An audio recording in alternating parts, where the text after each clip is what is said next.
গল্পের নাম the silent manor. লেখিকা ডায়না ইমরোজ লাকি। পর্ব 6। আমিলনগর গ্রামের পশ্চিম প্রান্তে যে ধোঁয়ামা নিস্তব্ধতা নেমে আছে, সেখানে দাঁড়িয়ে আছে এক পুরনো কাপড়ের কারখানা। আহির কারখানার পেছনে গুদাম ঘরটাতে উপস্থিত হয়। সেখানে নো এন্ট্রি সিল দেয়া।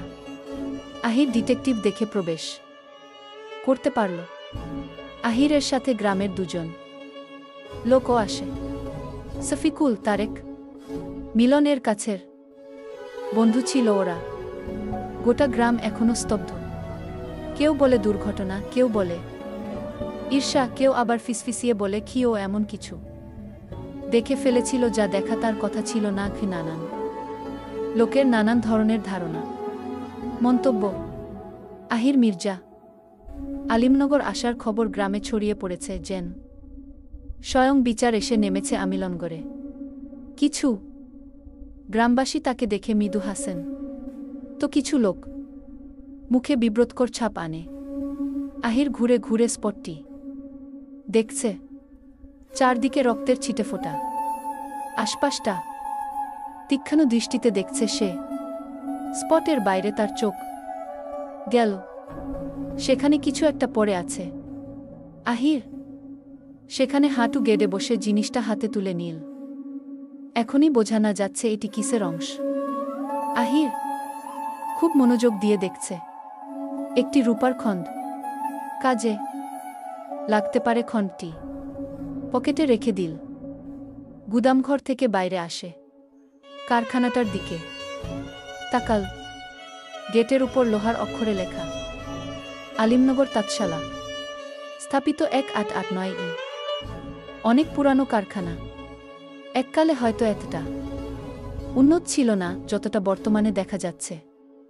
নিশ্চয়ই জমিদারদের পূর্বপুরুষদের গড়া কারখানা। আহির নিশ্চিত। আহির স্তব্ধ হয়ে দাঁড়িয়ে পড়ল।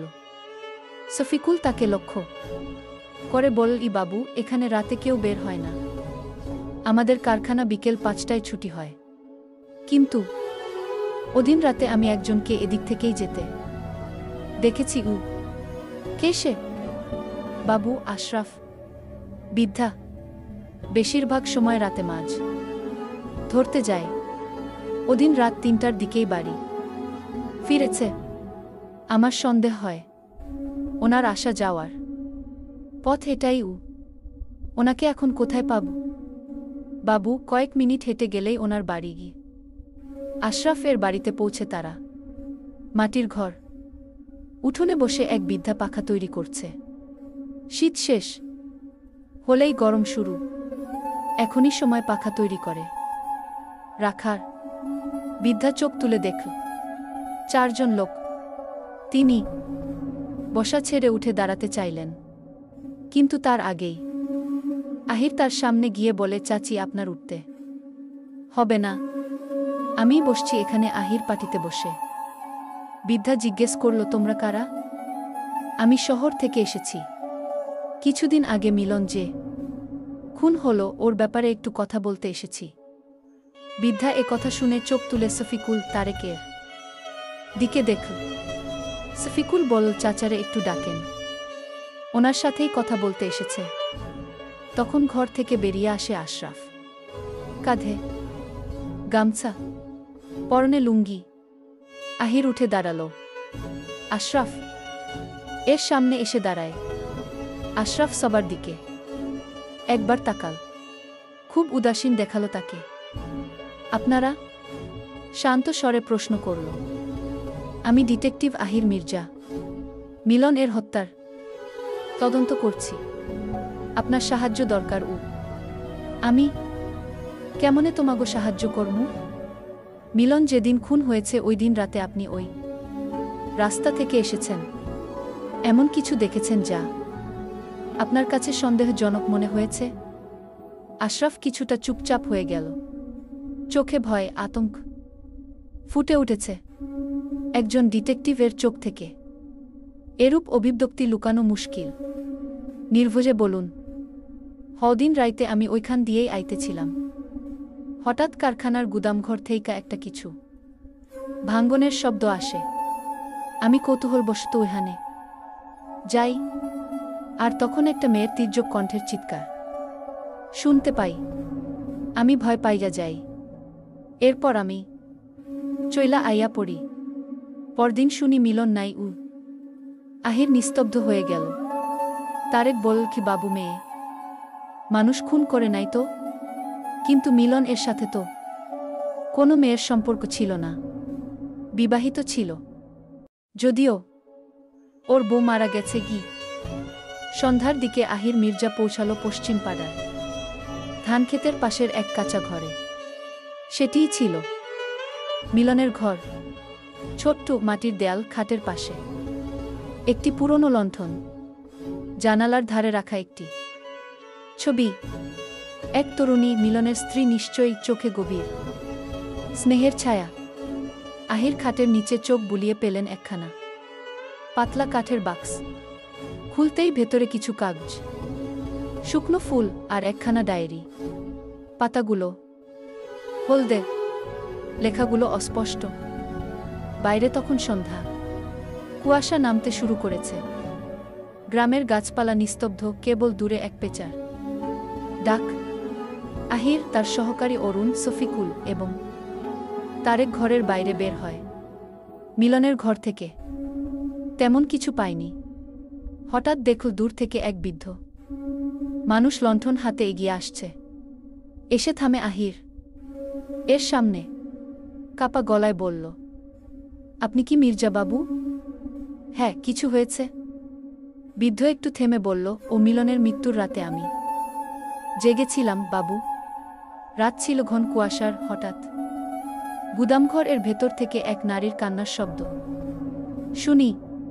তারপর যেন কেউ দরজা ঠেল, লোহার ধাক্কা পড়ল, আর সব চুপ। ওই রাইতে আমিও ওদিক দিয়া আসছিলাম, শহর থাইকা গু। নারীর কান্না, আহির বিস্ময়ে বলল, হ্যাঁ বাবু। আহিরের চোখে রহস্যের আভা জ্বলে উঠল। তুমি কাউকে বলেছিলে এ কথা? কে শুনবে বাবু? সন্ধ্যা ঘনিয়ে ধীরে ধীরে রাতের উৎকিতর আধার ধেয়ে আসছে। এমন সময় রাফিদ পথে হেঁটে একা একা বাড়ির দিকে ফিরছে। রাস্তার দুই ধারে শুধু জঙ্গল, চারদিক নিস্তব্ধ, শিউলির স্নিগ্ধ শোভন গন্ধ। সে হেঁটে যাচ্ছে খুব দ্রুত পায়ে। আজ তাদের কারখানায় অনেক কাজ ছিল, যার বেশিরভাগই সে সামলেছে। আমজাদ বিকেলের দিকে বাড়িতে ফিরে যায়। রাফিদের গাড়িতে হঠাৎ যান্ত্রিক ত্রুটির কারণে নিয়ে আসতে পারেনি। অশ্বও আনেনি। উপায় না পেয়ে হেঁটেই বাড়ি ফিরতে হচ্ছে তার। আশেপাশে কাউকে দেখাও যাচ্ছে না। এমন সময় বাইরে কেউ থাকে না বললেই চলে। রাফিদ শালটা ভালোভাবে পেঁচিয়ে নেয়, আশেপাশে তাকাচ্ছে বারবার। তাৎক্ষণিক রাফিদের সামনে কিছু মুখোশধারী উপস্থিত হয়। 6 জন লোক, কারো হাতে মোটা লাঠি, কারো হাতে চাপাতি।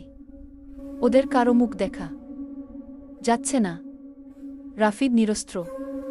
হঠাৎ তার সামনে অস্ত্র হাতে কাউকে উপস্থিত দেখে মর্মাহত হয়। রাফিদ ধোক গিলে বেশ রেগে বল, পথ ছাড়। পথ ছাড়তে তো আহি নাই, তোর জান লিতে আইছি। অনেকদিন পর বাগে পাইছি তোরে। তোর বাপ অনেক জ্বালাইছে। তোগো পূর্বপুরুষেরাও অনেক নিকৃষ্ট মানুষ আছিল। গরিব বইলা দাম দিত না। সংস্কার সংস্কার বইলা আমগো আপনজনের প্রাণ নিছ। আজ তোরে মায়েরা এর প্রতিশোধ লমু। দেহি তোর বাপ কতটা ছটফট করতে পারে কি। রাফিদ বল, দেখ, আমার সাথে ঝামেলা করিস না, এতে তোদের ইলাস।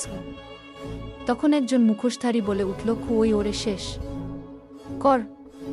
বেশি কথা কয় একজন রাফিদের দিকে এগিয়ে আসে। রাফিদ ওর দিকে চোখ তুলে তাকাতে মুখোশধারী ঝাঁপিয়ে পড়ল। ধারালো ছুরির ঝলক চোখে পড়তেই সে পাশ ফিরে গেল বজ্রগতিতে। আর আঘাতটা গিয়ে পড়ল বাতাসে। পরের মুহূর্তে রাফিদ তার ডান কনুই দিয়ে আক্রমণকারীর বুকে এমন আঘাত করল যে লোকটা ছিটকে পড়ল ফুলবাগানের ধারে। দ্বিতীয় জন পেছন থেকে লাঠি ঘোরাতে এল, কিন্তু রাফিদ নিচু হয়ে এক ঝটকায় লোকটার পা টেনে নীল গাছের শিকড়ে আঘাত পেয়ে সে মাটিতে গড়িয়ে পড়ল। তৃতীয় আক্রমণকারী এবার রাগে চোখ লাল করে দৌড়ে এল, ছুরি উঁচিয়ে। রাফিদ নিরস্ত্র, কিন্তু চোখে আগুন। ছুরিটা যখন প্রায় তার বুকের কাছে, সে হাত বাড়িয়ে আঘাতের দিক ঘুরিয়ে দিল, আর ছুরিটাই উল্টো ঘুরে আক্রমণকারীর হাত কেটে দিল। লোকটা চিৎকার করে উঠল। রাফিদের নিঃশ্বাস ভারী, কিন্তু চোখ স্থির। তিনজনই মাটিতে লুটিয়ে কাতরাচ্ছে। তখন একজন মুখোশধারী বলল, জমিদারের রক্ত তো ভালোই তেজ তেজ দেখছি। ওই তুই যা বলে পাশের জনকে ইশারা করে, কিন্তু রাফিদের কাছে সেও হেরে যায়।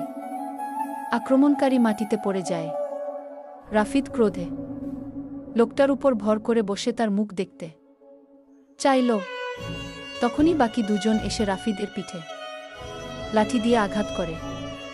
এরপর তাকে ধরে ফেলে, দু হাত শক্ত করে চেপে ধরে। রাফিদ ছুটতে পারল না। মাটি থেকে উঠে আক্রমণকারী হাতে চাপাতি তুলে নেয়া। এরপর রাফিদের দিকে এগিয়ে গেল। রাফিদ হাত ছোটানোর চেষ্টা করল, কিন্তু পারল না। সে চোখের সামনে নিজের মৃত্যুকে দেখতে পেল। চাপাতি হাতে আক্রমণকারী রাফিদের দিকে এগিয়ে গেল, তাকে চাপাতি দিয়ে আক্রমণ করবে ঠিক তখনই রাফিদ চোখ বুজে ফেলে গভীর শ্বাস নিচ্ছে।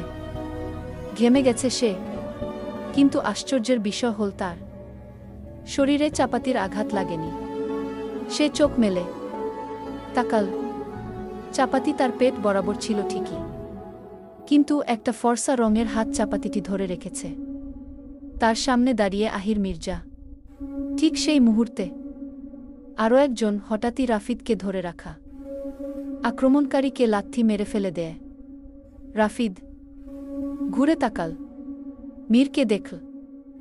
এক মুহূর্তেই বাতাসের গতি পাল্টে যায়। আক্রমণকারীরা রাফিদের দিকে ছুটে আসতেই আহির মির্জা ঝাঁপিয়ে পড়ে।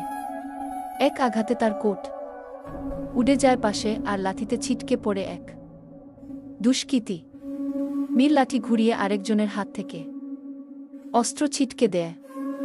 রাতের অন্ধকারে মুখোশ পড়ে। এসেছ, এখন চেনা যাবে তোমাদের আসল মুখ, বলে মীর। রাফিদও তখন নিজেকে সামলে আবার দাঁড়িয়েছে। তিনজনের মধ্যে নীরব বোঝাপড়া। একদিকে রাফিদ, একদিকে আহির, অন্য পাশে মীর। ত্রিভুজ আকারে ঘিরে ফেলে শত্রুদের। ঝড়ের মতো লড়াই শুরু হয়। ছুরি, লাঠি, মুষ্টি, ঝলকানি। বাগানের ফুল উড়ে যায়, বাতাসে ধুলা ও রক্তের গন্ধ মেশে। আহির মির্জা দ্রুত এক ঘুষিতে এক আক্রমণকারীর নাক ভেঙে ফেলে। মীরের লাঠির আঘাতে আরেকজন নিস্তব্ধ হয়ে পড়ে। রাফিদ শেষজনকে ধরে গাছের সাথে ঠেসে ফেলে গর্জে ওঠে, কে পাঠিয়েছে তোদের?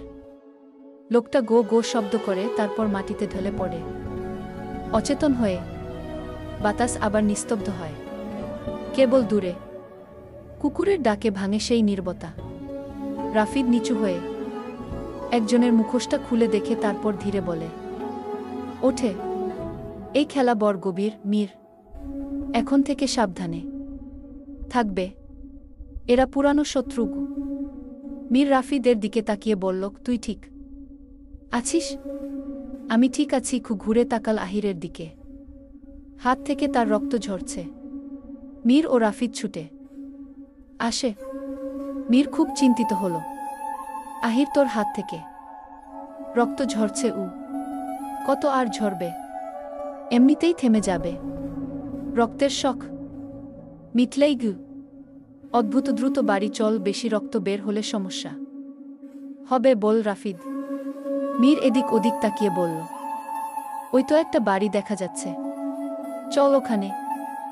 আপাতত জায়গাটা পরিষ্কার করে কাপড় দিয়ে বেঁধে দিতে হবে। বাড়ি অবধি যেতে সময় লাগবে। তৎক্ষণে অনেক রক্ত ঝরবে। রাফিদ তখন কিঞ্চিত অবাক হয়ে বলল, তোরা এখানে কেন এসেছিলি? মীর জবাব দিল, কি তোর আসতে দেরি বলেই এদিকে হাঁটতে হাঁটতে এসেছিলাম গু। আহির বলল, গু আমি এখনই বাড়ি ফিরছিলাম, কিন্তু গাড়ি সাথে ছিল না, আমার সহকারী গাড়িটা নিয়ে একটা কাজে দূরে গেছে গি। রাফিদ বলল, এখন কথা না বাড়িয়ে ওই বাড়িটায় চল, ওর রক্ত পড়া বন্ধ করতে হবে। আহির বারণ করল, কিন্তু মীর ও রাফিদ শুনল না। রাত নেমেছে ধীরে ধীরে, যেন কেউ আলতো করে। কৃষ্ণচাদর মেলে দিয়েছে আকাশ জুড়ে, চাঁদের আলো ছুঁয়ে যাচ্ছে পুরনো খড়ের চালা, মাটির দেয়ালে পড়ছে নরম রূপালি ছায়া। আমিনায় একটা নিমগাছ, তাতে বাতাস লাগলে পাতা নড়ে, শা শা শব্দে যেন রাত কথা বলে উঠছে। দরজার সামনে রাখা মাটির প্রদীপের আগুন টিমটিম করছে, কখনো জ্বলে কখনো নিভে যায়। দূরে কুকুরের হালকা ঘেউ ঘেউ, আর কোনো কোনো সময় বাঁশঝাড়ে ঝিনি পোকার ডাক। সব মিলিয়ে নিস্তব্ধতাটাও যেন এক ধরনের সঙ্গীত। বাড়ির ভেতর থেকে শোনা যায় কেরোসিন বাতির দপদপ শব্দ, কেউ হয়তো ঘরের কোণে বসে কাপড় ভাঁজ করছে। বাতাসে গরুর ঘ্রাণ, শুকনো খড়ের গন্ধ, আর রান্নাঘর থেকে ভেসে আসা ধোঁয়ার গন্ধ মিশে গেছে। দূরে নদীর ধারে ব্যাঙের ডাক, গুগু গুগু, আর তার সঙ্গে পাল্লা দিচ্ছে পেঁচার ডাক। সব কিছুই শান্ত, অথচ কোথাও যেন একটুখানি অজানা ভয়, একটুখানি রহস্য লুকিয়ে আছে। নিস্তব্ধ একটা বাড়ি যেন নির্বিচ্ছিন্নভাবে দাঁড়িয়ে আছে। সেখানে উপস্থিত হয় রাফিদ, মীর ও আহির। মাটির সাথে ঘরটির সামনে গিয়ে রাফিদ উচ্চস্বরে ডাকে, কেউ কি ভেতরে আছেন? সাহায্য দরকার।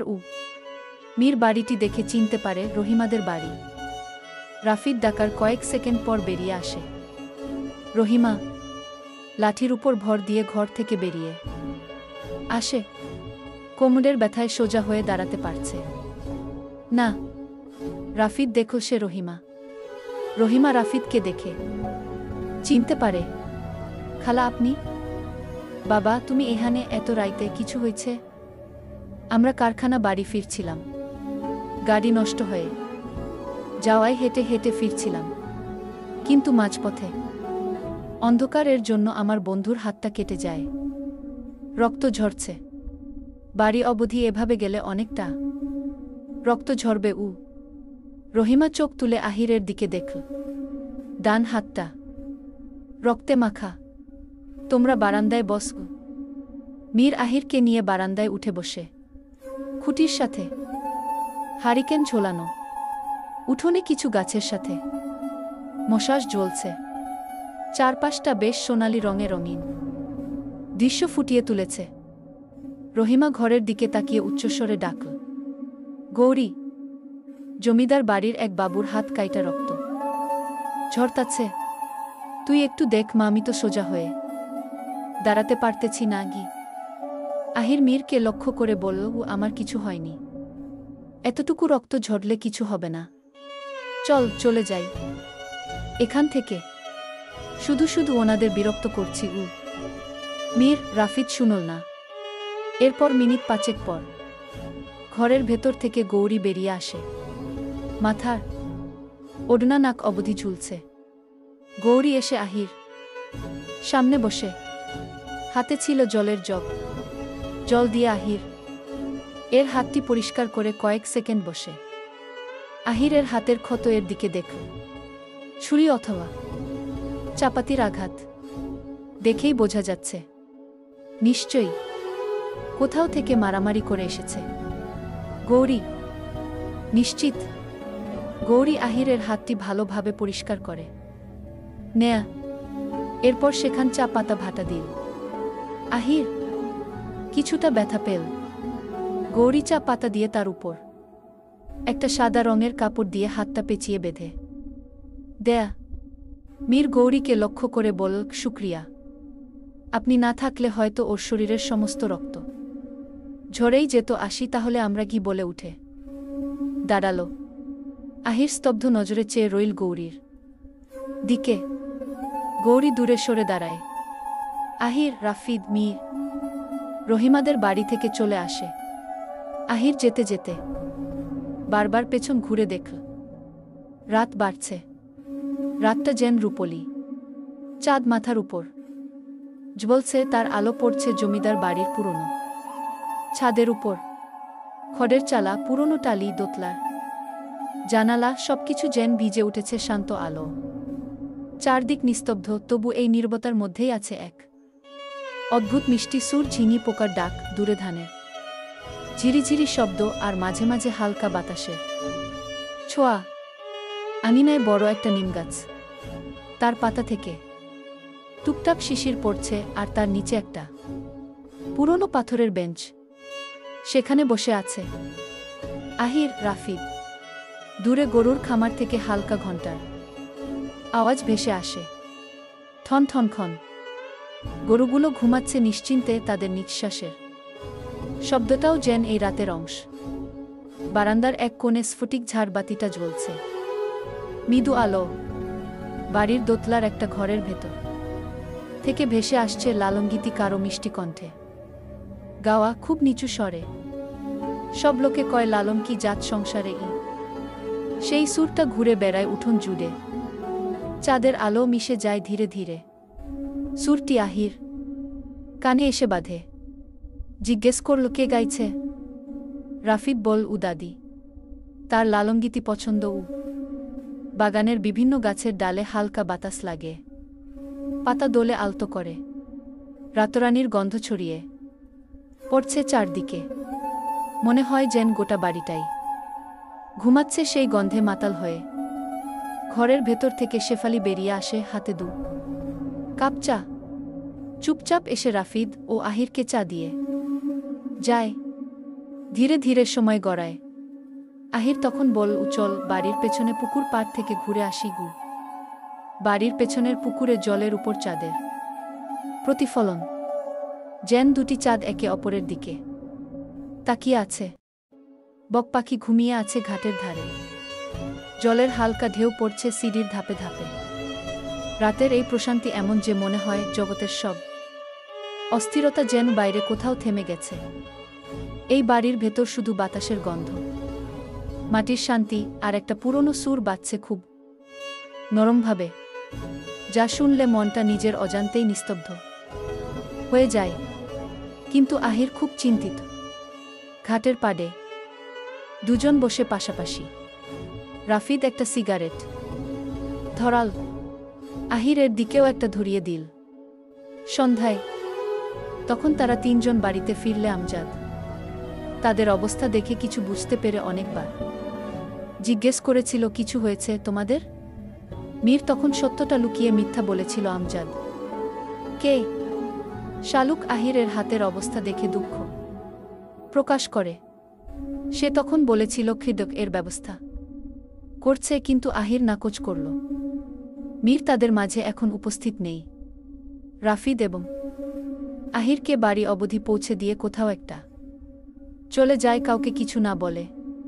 আহির সিগারেটের ধোয়া ছেড়ে বল, মীর কোথায় গেছে? হয়তো দিঘির পাড়ে। কেন? নাচনেওয়ালির উত্তরের আশায় আহির শুনে হাসে। রাফিদ পুনরায় বলল, ঘো ও মেয়ে প্রেমের প্রস্তাবে রাজি হবে না। আমি জানি গু। কেন? আহির রাফিদের দিকে তাকাল। এই গ্রামের সাধারণ মানুষেরা মনে করে জমিদার বংশের সাথে সম্পর্ক তৈরি করতে হলে তাদেরও উচ্চ বংশের হতে হবে গু। ধারণা তো সঠিক।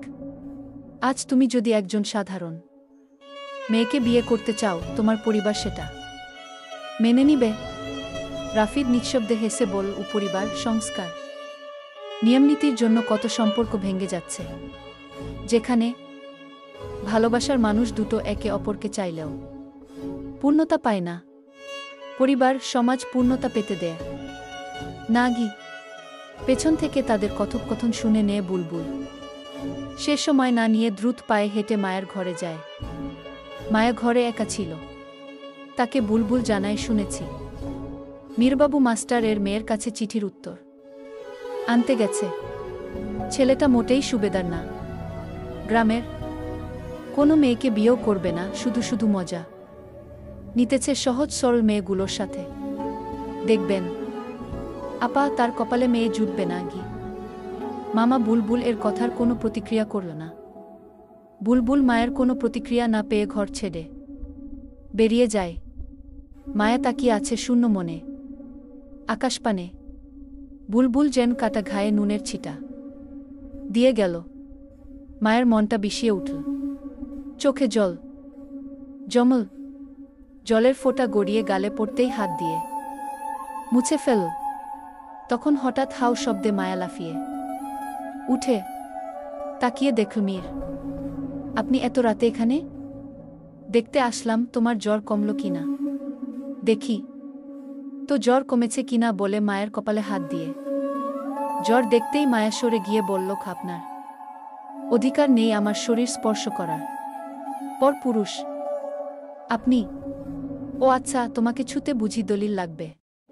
দলিল তো আমার কাছে নেই, আর দলিল আমি তৈরি করতেও পারবো না। যাও, ছুঁয়ে দেখবে না। মায়া দৃষ্টি সরিয়ে নেয়, তার মুখটা গম্ভীর। মীর বলল, মন খারাপ? মায়া নিরুত্তর। মীর তখন কণ্ঠ খাদে নামিয়ে মোহময় কণ্ঠে বলল, তোমার সব কিছু আছে, তবুও তোমার মন খারাপ। আর দেখো, আমার কিছুই নেই, তারপরও আমি হাসছি। আপনারও তো সব আছে, কি নেই আপনার? মীর তখন ঠোঁট বেঁকিয়ে হেসে বলল, তোমরা দেখো আমার সব আছে, কিন্তু আমি দেখি আমার কিছুই নেই। সব কিছু ঠিক আছে, কিন্তু আমার মা নেই। এই বাক্যটিই সব কিছু এলোমেলো করে দেয়। মীর থামে, তার কথা আটকে যাচ্ছে। পুনরায় বলল, আমি এই দুনিয়াতে আমার মাকে খুব কম সময়ের জন্য পেয়েছি। মায়ের আদর স্নেহ আমি ক্ষুদ্র সময়ের জন্য পেয়েছি। মায়ের মায়া ভরা মুখ, মলিন হাসি, তার আদর, তার শাসন, সবকিছু আমার মনে পড়ে। তোমরা যখন রাতে খুব আরাম করে ঘুমো, আমি তখন মায়ের কথা ভাবি। তোমরা যখন মায়ের সাথে অভিমান কর, তখন আমি আফসোস করি একটা বাক্য। তখন আমার চারপাশে ঘুরে, আমার মা নেই। সে তো কবেই দুনিয়া থেকে বিদায় নিয়েছে। মীরের কথাগুলো দুঃখে মাখা। মায়া দেখল মীরের দিকে, তার চোখে জল। মীর জানালার পাশে দাঁড়ায়, শান্তভাবে বলল, আমার সামনে কোনো মা তার সন্তানকে আদর করলে, স্নেহ করলে আমার খুব কষ্ট হয়। আমি বুঝতে দেই না, কিন্তু হয়। আমার সব আছে, টাকা পয়সা, বাড়ি গাড়ি, কিন্তু তারপরও আমি শূন্য, কারণ আমার মা যে নেই। ভাবতেই অবাক লাগে যে মানুষটির গর্ভে আমি ছিলাম, যার দুগ্ধপান আমি করেছি। আমি হাসলে যে হাসত, আমি কাঁদলে যে কাঁদত, সে মানুষটা আর দুনিয়াতে নেই। মীর থেমে কয়েক সেকেন্ড চুপ থেকে বলল, আমি এই দুনিয়াতে মাকে সবথেকে বেশি ভালোবেসেছিলাম। এখনো বাসি, আর চিরদিন বাসব। মানুষ সব শোক হয়তো কাটিয়ে উঠতে পারে, কিন্তু আমি আমার মায়ের শোক কখনো কাটিয়ে উঠতে পারব না। মায়া কাঁদছে, ওড়নার আঁচল দিয়ে নিজের চোখের জল মুছে। আপনি কাঁদছেন? মীরকে বলল। মীর আড়ালে চোখ মুছে বলল, না তো, আমি কাঁদছি না। আঙ্কেল আপনাকে অনেক ভালোবাসে। মীর বলল, আমি জানি। মা যখন দুনিয়া থেকে বিদায় নিয়েছে, তখন বাবা তো জোয়ান ছিল, চাইলেই দ্বিতীয় বিয়ে করতে পারত, কিন্তু আমার কথা ভেবে করেনি। তাছাড়া বাবাও মাকে প্রচণ্ড ভালোবাসত। বাবা এখনও মাকে ভুলতে পারেনি। আপনার ছোট্ট মাও কিন্তু আপনাকে অনেক ভালোবাসে। মীর গভীর নিঃশ্বাস ফেলে বলল, আমার মা নেই দেখে ছোট্ট মা আমার সামনে কখনো তোমাদের আদর করে না। আমি কষ্ট পাব ভেবে। মা থাকার গভীর ব্যথার ওষুধ সমস্ত দুনিয়া খুঁজলেও পাওয়া যাবে না। কত সন্তান মাকে অয়ত্নে ফেলে দেয়। ওরা হয়তো জানে না মা হারানোর যন্ত্রণা। ওরা জানে না মায়ের সাথে জড়িয়ে আছে জান্নাত। কিভাবে আপনার মা মারা গিয়েছিল? কিভাবে মারা গিয়েছিল বলে কি হবে? আল্লাহর ফয়সালা ছিল। আল্লাহ আমায় একা করে দিয়েছেন। আপনার পাঞ্জাবিতে মাটি কেন? মীর মাটির দিকে তাকিয়ে বলল, মায়ের কবরের কাছে গিয়েছিলাম। হঠাৎ তার কথা খুব মনে পড়ছিল। মায়া কিছু বলল না। মীর হাতের ঘড়ির দিকে তাকিয়ে বল, ও রাত বাড়ছে, আমি ঘরে যাই, তুমি বিশ্রাম নাও বলে মীর চলে যায়। আহির তার ঘরের বারান্দায় ইজি চেয়ারে বসে আছে, দৃষ্টি তার ডান হাতের দিকে। ক্ষত জায়গাটি সাদা কাপড় দিয়ে বাঁধা, নিশ্চয়ই এটি গৌরীর ওড়নার খণ্ড। আহির হাসে, তার হাসি দেখে রাফিদ বলল, তুই কাটা হাত দেখে হাসছিস? অদ্ভুত মানুষ কাতরায়, আর তুই বোধহয় খুশি হয়েছিস। মানুষ কাতরায়, প্রেমিক না, বল আহির। এর মানে? রাফিদ সিগারেট ধরাল। এর মানের ব্যাখ্যা আমার কাছেও নেই। তখন মীর হাজির হয়, হাতে একটা বই। বইটি নিয়ে সোফায় বসে পড়ে। রাফিদ মীরকে লক্ষ্য করে, জিজ্ঞেস করল, তুই না দিঘির পাড়ে গিয়েছিলিস, কখন আসলি? মীর জবাব দেওয়ার আগেই আহির মীরের দিকে তাকিয়ে বল, মীর, খেয়াল করেছিস আমাকে কিন্তু? তোরা তুই বলে ডেকেছিলে। মীর হাস্যোজ্জ্বল মুখে বল, বলেছিলাম না যে কোনো পরিস্থিতিতে তুইটা চলে আসবে? আসলো তো বলা। শেষে তিনজন হেসে উঠল। হাসি থামিয়ে আহির রাফিদকে লক্ষ্য করে বলল, গৌরীর মা ছাড়া আর কেউ নেই? রাফিদ সিগারেটটা ঘুরিয়ে ঘুরিয়ে দেখতে দেখতে বল, ওর বাবা ছিল, শুনেছি কিছু বছর আগে আত্মহত্যা করেছে। কথাটা মীরের কানে বিঁধল। গৌরীর বাবা আত্মহত্যা করেছে?